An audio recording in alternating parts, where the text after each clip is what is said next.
Hello everyone, welcome back. In today's class, we will be diving into Chapter 4 Ethics and Information Security, where we will see some management information system business concerns.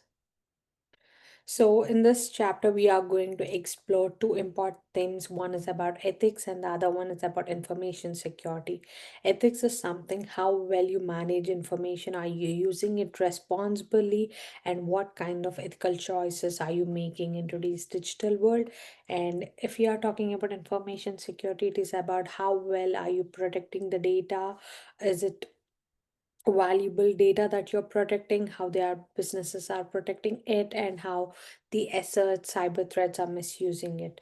So we are going to discuss about information ethics, some common policies from the organizations, and from there we will move into understanding some basics about hackers, viruses, authentication, encryption, and firewalls. Please do know that I may not go into every slide in detail, but I will make sure that I cover all the necessary and important ones, which will be needful for you to understand the complete chapter. And please do always remember all the things that I write in the click to add notes in the presentation slide in between. I will give you some detailed explanation about those things. Now let's get started. First, let's talk about ethics. So, we all know what are ethics. So, every human has ethics. Ethics are nothing but the principle and standards that guide our behavior towards others. So, these ethics are something which we make to ourselves, which we don't hurt other people and do some things that are stupid. So, we have some general set of rules and regulations, so that's what like which we call as principles. So if we are talking about information ethics, it focuses on how the information is created, shared, and used responsibly. So that is what an information ethics is. So information ethics has three things: confidentiality, ethics, and privacy. Confidentiality is nothing but how well are you protecting your information, who should view what kind of information. Next, privacy is protecting the information. Every individual's information has to be protected, either from being misused or ensuring that other people do not see it. Next, ethics is nothing but how you create your information, how you use it, you share it, all which focuses on the fairness, privacy, and access.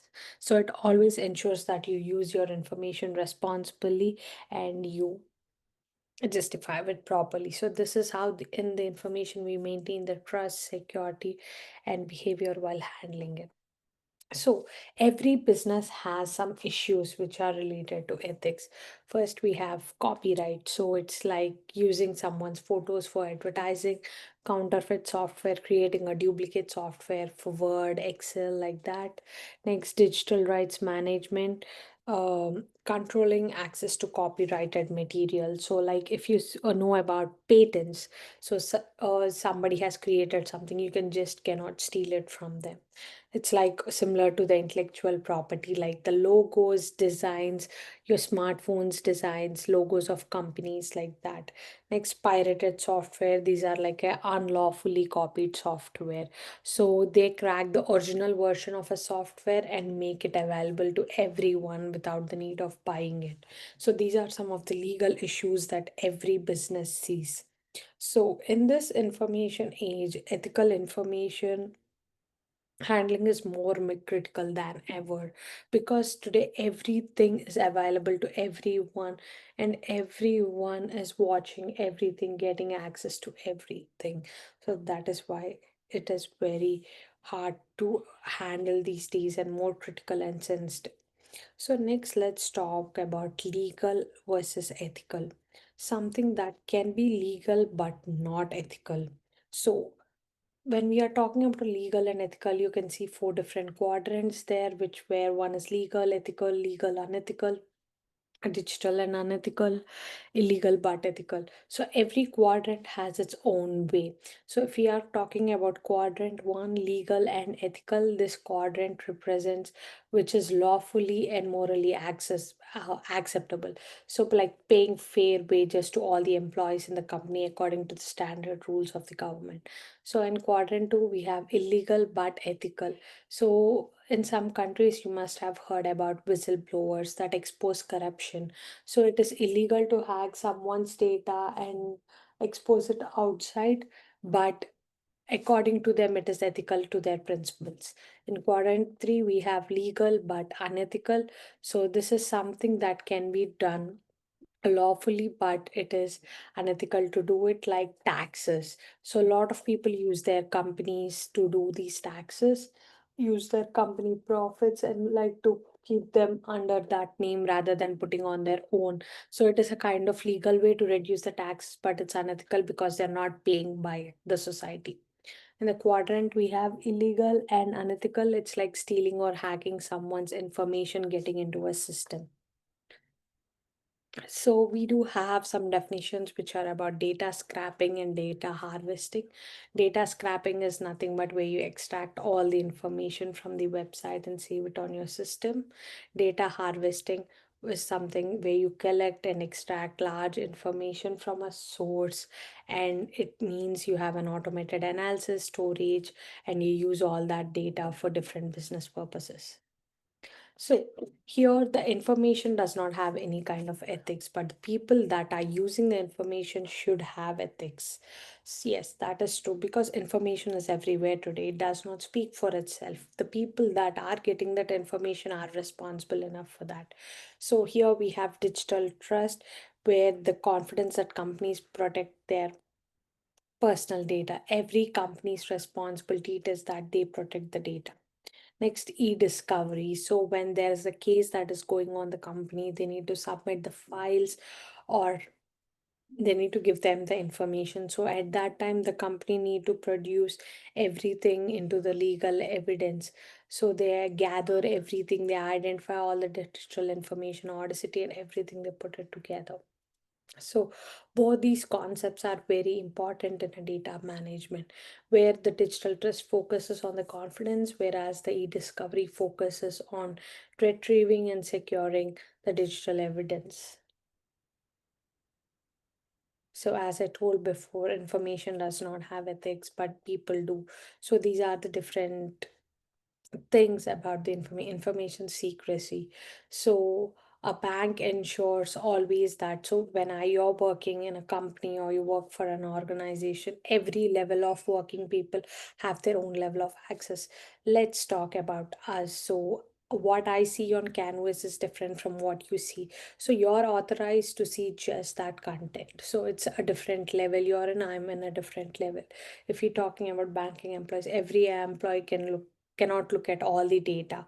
Only authorized ones can look. Next, if you are talking about governance, so where the company sets some policies for accessing its data, files, editing and deleting, they make sure they let the employees know about it. Next, management. Every hospital patient records are updated securely and kept securely. They cannot be given to anyone. Next, in compliance, every company follows some or the other government's rules and regulations to protect its data. So if you, as a student, you do have some rules which are put in by the university. So like that, even for companies, some rules are set by the government, how they have to run, how they have to be, like all the different kinds of things. Next, we have intellectual property. So like these are about the social media companies who you collect the user data, and but when they collect the data, like there was a case with Google that has happened, they are taking in all the personal data, but in anywhere we don't know that they are taking it, like all your personal data is going in. So you can just go to Google and type your name in Google and you can see different informations related to you that will come up on Google. You might have posted that somewhere, maybe in LinkedIn, Instagram, Facebook, like that, but that appears on Google.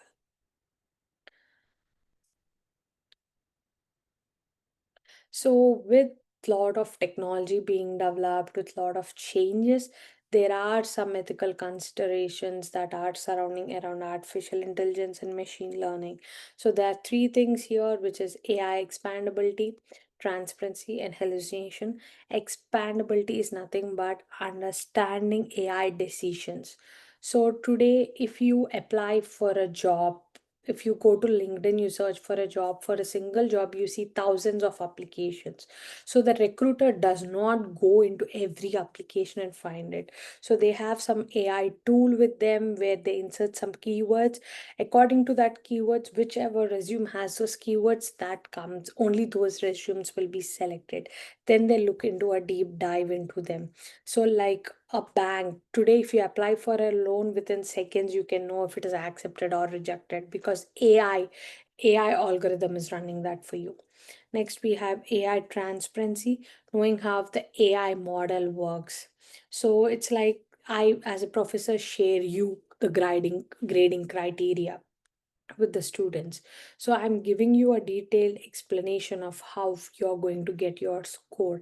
If you have these, you get full marks or else not. It's the same way in AI transparency as well.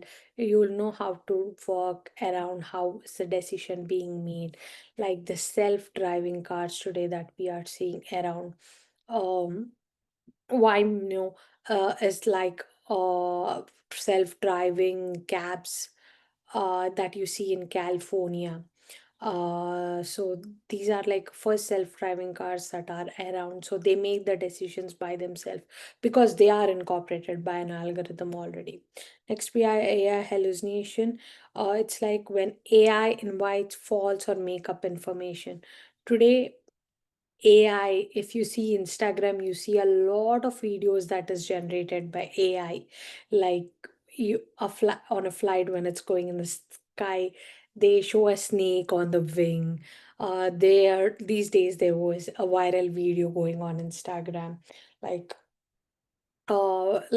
these fashion shows that happen. So in Paris the fashion shows are happening in sky. So these are like AI generated, like the Ghibli art that we have seen, that is something AI has generated. So it is like spreading something fake or something that it's creating around. So even AI is capable of creating some fake research information and things.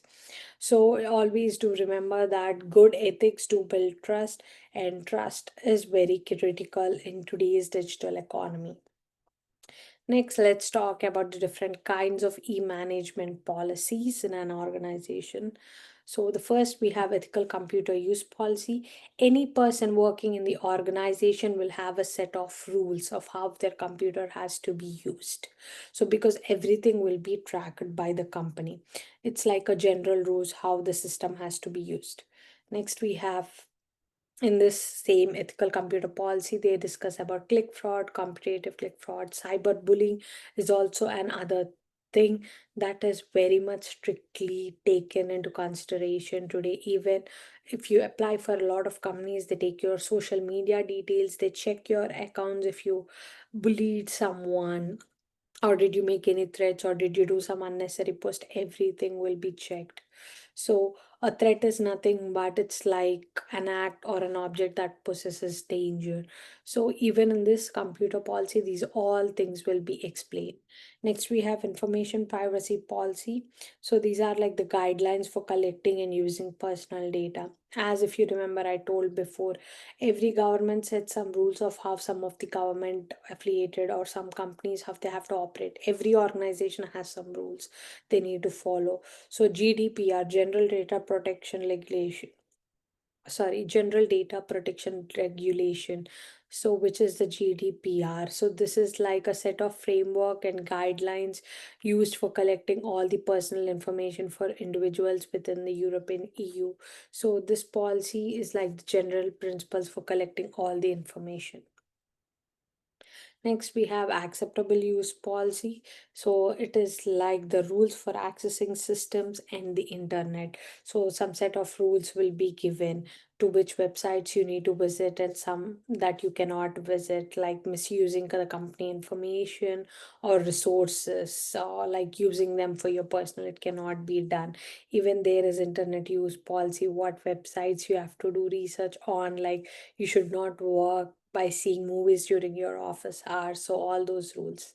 Next, email privacy policies. So when you're using an email account related to your organization, it is completely operated by the organization. Everything will be monitored and protected. So all the spam emails that you receive also will be monitored. So you always have an option for opt in and opt out in in your emails. You can subscribe for some things and you need not subscribe for some things. So almost every organization is has this anti-spam policy. So if you have some email that shows up on your email account, you can just you can just report that directly. Next, we have social media policy. As I told before, every company is taking their social media accounts and today and checking their accounts, seeing them, monitoring them always.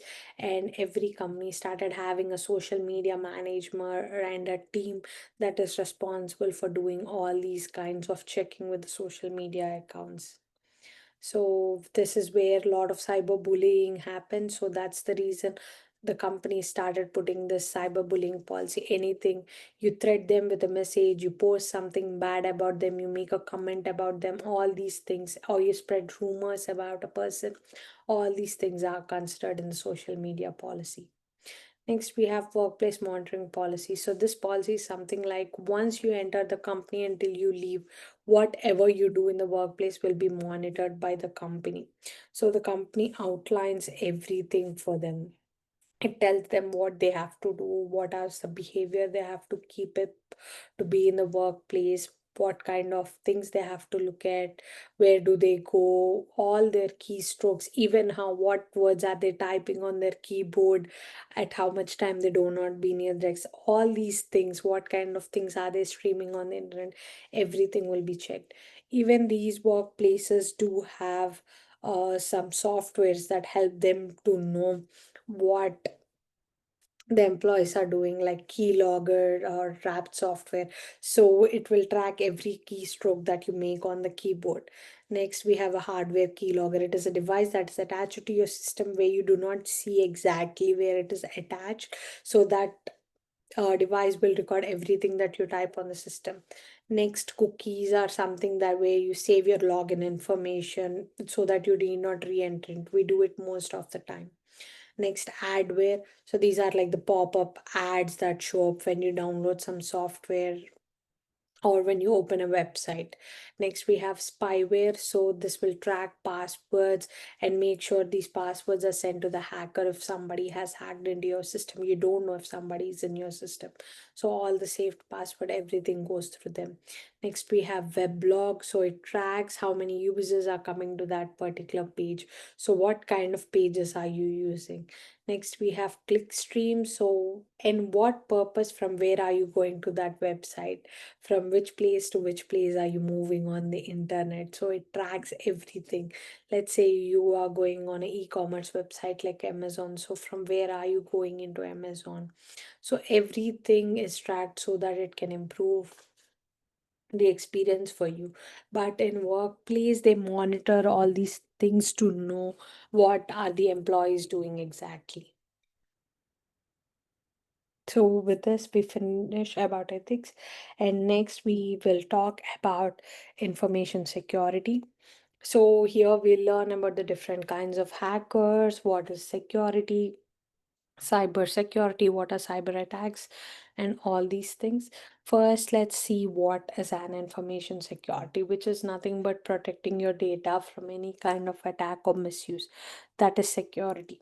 So every company has a downtime. It means that the time where the system is not available for the users to use. So if you are familiar with Canvas goes on maintenance at some point of time, like in 2 weeks once or monthly once.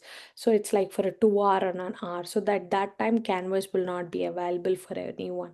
So in the similar way, companies also go on a downtime to check their systems from threats and cyber attacks. If everything is proper, their firewalls and things around. So that period of time where it is not available, we call it a downtime. So, cybersecurity is nothing but where it involves prevention, detection, response to cyber attacks, where it can see all the effects that are spreading through individuals, organizations, communication, nations. So, it is securing everything, providing security to every asset that is in the organization.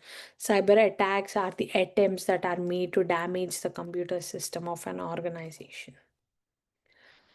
So these downtimes can be of different ways. It can be natural, it can be technical, it can be human related. Natural can be like a lightning, hailstorm, earthquake, flood, hurricane. Technical like network failure, power outage, some kind of shredded data, frozen pipe. Next, human related issue, bomb threat, burst pipe, fraud, evacuation, plane crash, some kind of smoke damage. So any of these things that can lead to downtime. So recently there were LA fires that has happened. So at that time, did lot of companies did see this downtime in LA. So these downtimes do cost millions and trillions of dollars to the company, because once the company is shut down, they cannot generate any kind of revenue. So they lose a lot per hour, per day, per week. It goes to millions and billions depending upon what kind of company it is. So we have spoken about cyber attacks which happen from outside the company to take in the data that is in the company. So we all know who an hacker is.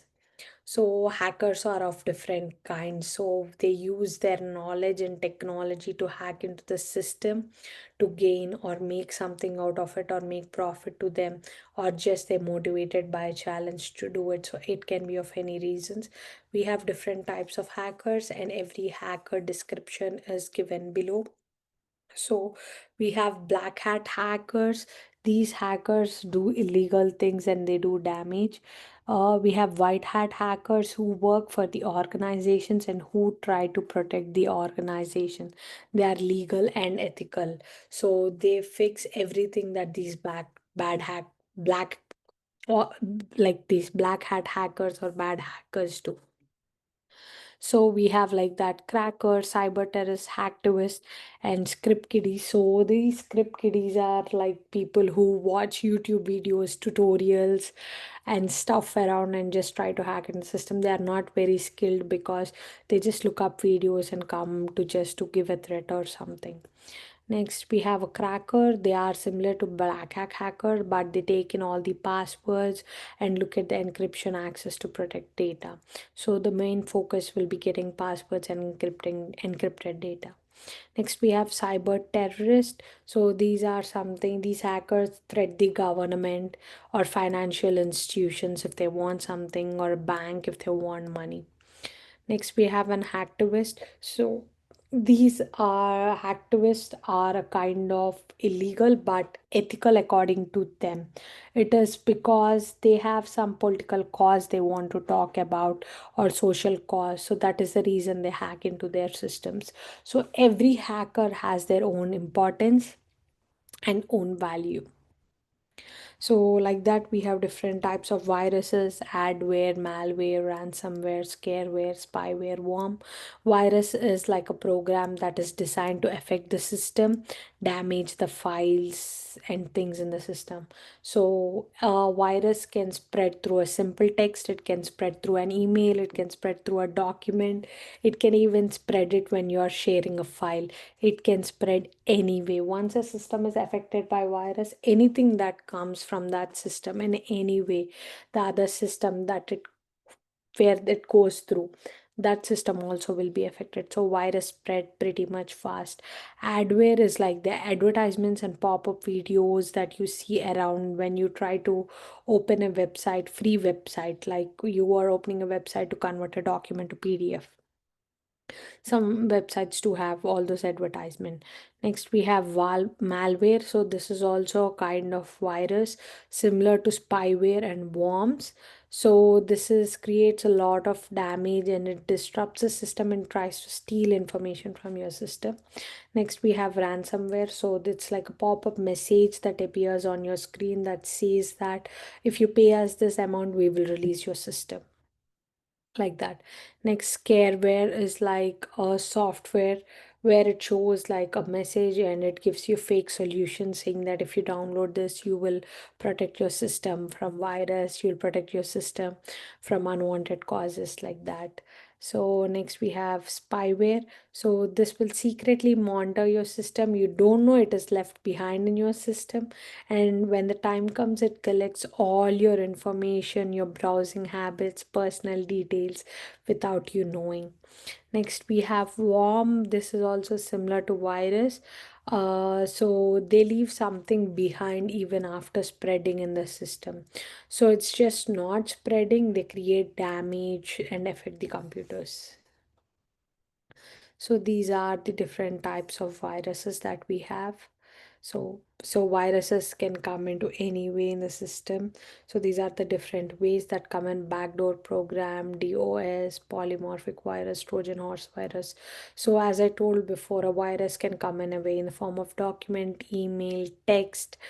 Somebody sent you a data, somebody sent you something like a text message, even anywhere it can be spread. So this polymorphic virus and Trojan viruses are very strong viruses. This polymorphic virus is hard to detect because it's keep on changing its code. So on one virus, on one system, if you find that virus, and if you check for that similar virus on another system, it cannot be seen because it changes its codes, it appears it in a different way, and it is very hard to get that. Next, Trojan also is something like that. Once it enters the system, it will create damage and it will gives the hacker the access to go anywhere in your system. Today, Netflix has a lot of these movies that are related to AI. So I have a movie. Let me tell you, just a second. So this is a latest AI movie. It's not latest. It is like a pretty much like it's been maybe 6 or 7 months. It came up last year in 2024. There is a movie called Control on Netflix. So a girl starts talking to an AI tool. So it installs an AI tool in its computer, and from there it starts getting all the information. That tool grasps everything that is in the system.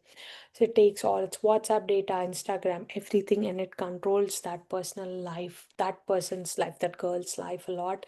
And once even the girl does not know that AI is doing all that to her. So this AI can also like spread virus. That AI tool was designed like that. It is not a virus, but we have AI tools also like that today that are creating so much impact. So how do those viruses spread? So here we have a system. A hacker is creating a virus here, and it is sent by a document, website, or program. Yeah, a website link also can start creating virus in your system, even a download. So once it sends to two people here, it is spreading to multiple people. They are sharing it with them. So it means that all these eight systems are affected by virus now because they just shared something that is has virus in it. So these viruses are really a danger threat to today's businesses because it can leak a lot of information, it can provide unauthorized access to other people, it can create false warnings and messages. So like the phishing emails that we receive. Next, it can create fake blogs for promoting products which are not there. A lot of spamming content. It can steal your personal information. It can steal your habits. How are you viewing your information? What kind of products are you buying? And they can use it against you as well. If a hacker is into your system and they hit and they have sent you a virus, so they can look everything that's in your system. So if you all have time, please do watch that Control movie. So, always in the protection of information, the first line of defense are the people. These people are the ones which we call them as insiders, which are the people who work for the company, employers, contractors, people that are with the company. So these people can either steal the information or protect the information. You don't know who will behave like what at any time. Next, we have social engineering. This is where the hackers send you an email saying that we are from your tech support, your system is hacked, or your system has some kind of virus. So, can you please share us your information? They gain your trust and do things. Next, dumpster diving. So, a lot of hackers look into the trash that's are in your folders. like your email trash, system trash. They look into those and try to get your sensitive data and steal information. Next, we have pre-texting as well. So this is also a type of social engineering, but here they create a fake scenario and they trick the individuals to giving them information. So they like if I can say, like they create a fake scenario saying that somebody is injured or they had an accident, can you please donate us some money? So you just send money to their phone number from your account, just then in snaps your account is hacked. So it's a kind of thing a lot of people do these days. So these people are the one who need to follow these security policies.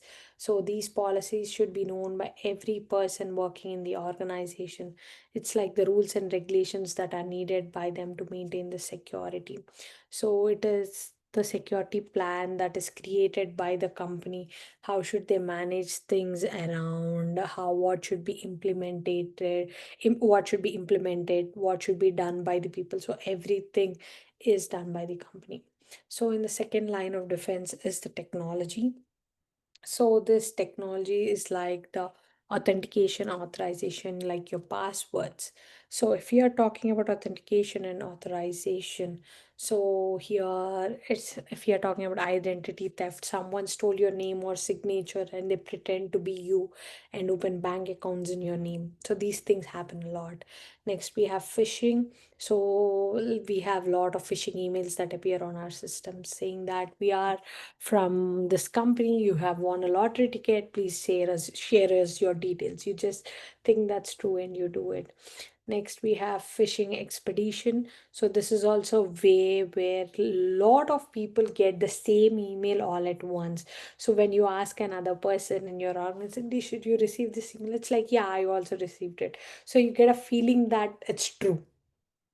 So that's the another way they steal the information. Next, we have farming as well. So this is also a technique where it shows that link is taking to your alleged website, but it redirects you immediately to a fake website, even you do not know it. So when you start entering your information in that, it just takes everything. Farming attack also happens on large number of systems at once. So it's the same way where all the people going to that website will be taken into a fake website at once. So it is like an organizational crime that happens. So authentication is the method for confirming it's the user. Like when you log into Canvas, you get a DO code. That DO code only if you enter, you can log into Canvas. So it's like the authentication you're giving. Authorization is giving someone the access. So I use Canvas. I can have access to everybody. So I'm authorized to do that. So you're giving permission. So you're sharing your files with me. So you are giving me permission to access your file. So if you saved your file in a Google Drive or somewhere, you share me the link. When you give me the permission, only I can view it. So this is three things that a user has with authentication and authorization. Something the user knows, which are like the passwords that they remember, IDs. Something that the user has smart card tokens. Tokens are like your DO notifications that you receive the number. Smart cards are like the ID cards. When you work in large organizations, that is something that the user knows. Next, something it is part of the user, like your eye scanning, fingerprints, teeth identification. So these are the different methods that a lot of companies are using today to protect their data. So these are a kind of costly. Biometrics is quite cheap because fingerprint is everywhere today, but when it is coming to like face detection, eyeball, the iris detection, it is kind of costly. So strong, the more strong authentication the system has, it is more safer. Next, we have prevention and resistance. So in this prevention and resistance, there are two things. So this is where whenever a hacker wants to enter into your system should have a loophole. So it should have a weakness. They use that weakness to enter into your system. So there are two things here: vertical privilege and horizontal privilege. Vertical privilege is like the hacker will enter into the system as a guest, they will find that weak spot, and they will assign themselves a new identity in that organization, like an admin or a manager, and then they do all the things that they want: run harmful programs, delete data, or take data. That happens in vertical. Whereas in horizontal, the hacker steals somebody's identity that is in the that is who is working in that organization already. They steal their identity and then they get into the system, steal money, steal data, or do things. So when the company go back and check who is that person, it will be someone that is working in that organization. So, in this prevention and resistance, there are a lot of tools that include to protect it. First one is content filtering. So, whatever emails that you received in your inbox or anywhere on any kind of account, everything will be filtered as much as it can be. It will be filtered by the firewalls, all the spam or malware, and some still land up, but still most of them will be filtered. Encryption, so all the data, like your banking data, when you input that on a website, you give your username and ID. Once you click enter, the data will be encrypted. So the encrypted data will be sent into the bank servers, and then you will enter the system. So it will be scrambled. Next, firewalls are like the trusted barriers between your network, between your internal network and external network, like from between your system internet and the server, the main internet, between your system and the internet. So it's like a barrier. So that will protect everything that is coming into the system. So you can think just like a gatekeeper between the computer and the internet. So it controls all the incoming and outgoing network traffic. So in prevention resistance, we spoke about content filtering. We know what a spam is. So in this, we have two kinds of data: sensitive PII, non-sensitive PII. So if we are talking about sensitive PII, this is the information that has to be protected a lot. So it's your financial information, health records, your social security, your biometric data. These cannot be given to anyone and it's not good to share. Next, we have non-sensitive PII. It's your name, address, phone numbers, email. We pretty much give this to a lot of people. So if they can find it also, that's not a problem. So in previous era, there used to be large phone books that used to have all the people's phone numbers and information. So at that time, that is how people used to find them. So it's important that you protect all your sensitive PII. So how are we protecting our information? And yes, we can protect them. So all the information is encrypted. It means all the data that we enter or a company stores is scrambled. Even someone tries to steal that information, they need a key, which is called as the public key encryption. So even if an hacker gets into the data, like the sensitive PII data, all the data will be scrambled. They cannot understand what that data means. So until and unless they get the key to unlock that data, they cannot know. So this key will be only with one person. So if that information is stored, that has like two keys, public key and private key, that public key will be shared with everyone. So even that information is leaked, it is not a problem. But the private key will only be with one person. Only that person can decrypt the information and can look into that information. So it depends upon which person will handle it and things in the organization. So we have certificate authorities like that who give digital certificates. Like we have government officials today, CID person, they get badges and some of them get numbers. So that is like an identification they got from the government to tell that they are the ones exactly. So when they are sending some sensitive information, you see these movies where they tell the different codes. So that code is like the sensitive information. So that is how they will know that this is that person. So this is like these certificate authorities and digital certificates are some ID cards or things that are issued to that person. So next we have known about firewall. So this is like as the protection between your computer and the network works like a gatekeeper. So here we have a diagram where you can see a sample firewall between three companies. Every company has a firewall and a server where they are connected to the internet. So when every information is coming from the internet, it passes through the firewall. The firewall checks every information if it is legit or not, if it is right or not, sensitive or not, and then only it will enter the server, and then only it will go into the databases. So that is how your firewalls work. So the final which we have is detection and response. So in this detection and response, it will helps the organizations to identify who are the hackers, from where did the breach happen, and it helps them to mitigate the damage. So a lot of companies use the intrusion detection software. So this is like a software that is installed in their systems. So when something unusual happens, it creates a red flag and it alerts all the systems in the network. So it tells that some hacker has came in, or it will be like a detection red alert. So like how we have fire drills, so when there is a small smoke in the building, all the fire alarms start ringing. So it is something similar to that, this intrusion detection software. So always you want to have a good security for your company. It is first the people that need to protect it, next it's the technology, and the third is the monitoring of it. So by this we wrap our chapter 4.